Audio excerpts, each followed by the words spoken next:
That's something you'll never take, no debate. It's gotta be in you to endure the hate and elevate. If I love you, then we gon' eat, even if we share the plate. Strive for greatness and try to be more like Harris Bank, young exec. Whoever at the top, we coming next. Don't care what it is, we conquer all with no regrets. It's no wonder when we come on your set, they show respect. I don't overstep, we taking off like Boeing jets. You know the rep, and if you don't, you better ask about me. I done made it to that skyline, I seen out of Abla housing. Got goals and accomplishments, the new chick I got arousing. She say she don't drink it yet, every cup I pour she downing. Maybe cause she think I'm scouting every season, cuffing season. I won't do you dirty unless you take me to the cleaners. I'll be sure to show each and every reason before I leave you. Guaranteed to make you rethink your actions and start believing I got.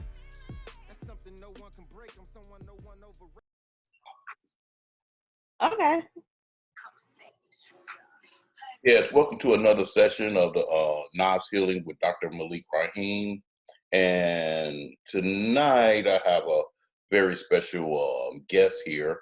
We're going to be talking about sexism and the WNBA. And my guest, she's a social justice advocate for race and gender. And she's a big advocate for the WNBA. And she's also a skywriter for the Chicago Sky and a big fan of the Seattle Storm. So to my guest tonight is going to be Margaret Evans. Welcome, Margaret. How are you doing? I'm fine. How are you? I'm good. So I know we've had several conversations about the WNBA and some of the treatments that some of the players get in the league get. So why don't you just give everyone a quick overview on some of the issues that go on with the league? Well, they're kind of like a young, you can say a young league. They're under, 30 years old, I believe, in this league. So it's still kind of like an uphill type of movement for the WNBA. I think they, with their latest CBA, they're taking some moves to try to make things better as far as pay for the league and how they are advertised to the regular person, like the promotion of the league and things like that. But I think that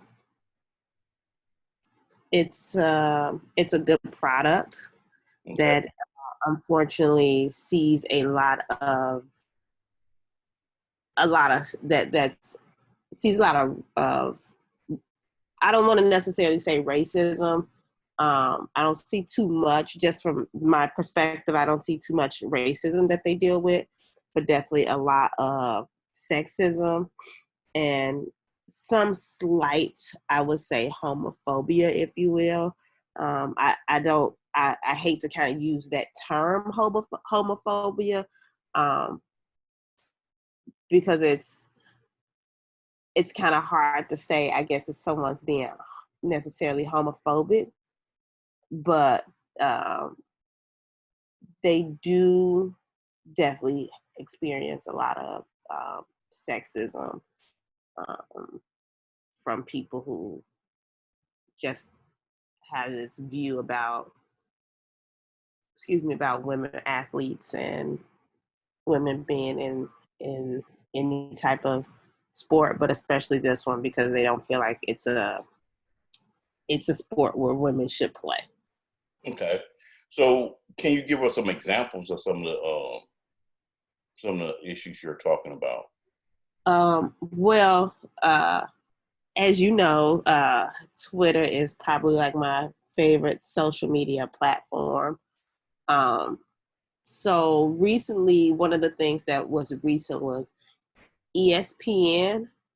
I think it was ESPN did a college bracket for The greatest college basketball players.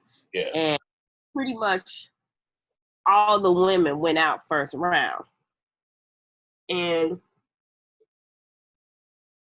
excuse me, my attitude is that the first thing people are thinking is that there's no way that these women are going to beat these men.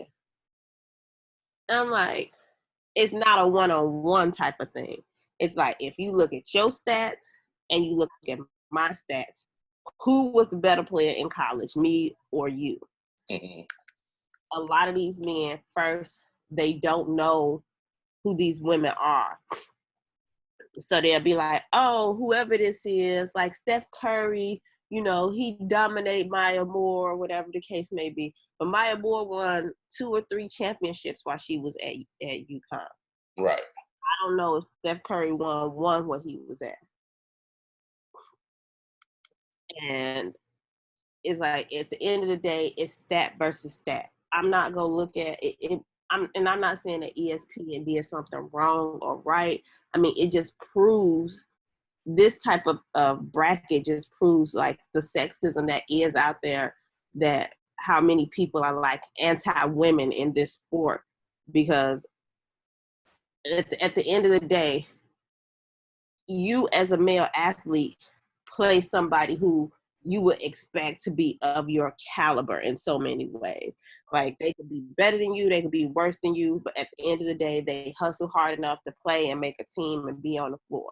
Me as a woman athlete, the same exact thing. Like, it's like there's no respect for that. It's like, I'm not playing a man, I'm playing a woman. If we all acknowledge at the end of the day that there are just things in this world that women will never be able to do that a man is going to do. Like, I'll never be able to do some of the things that you'll do. My body will never be able to do some of the things that your body will do. That's something I have to acknowledge. You have to acknowledge. I'm not saying it's the elephant in the room, but it's something that we all have to acknowledge, that this is what happens. At the end of the day, this is how we're created.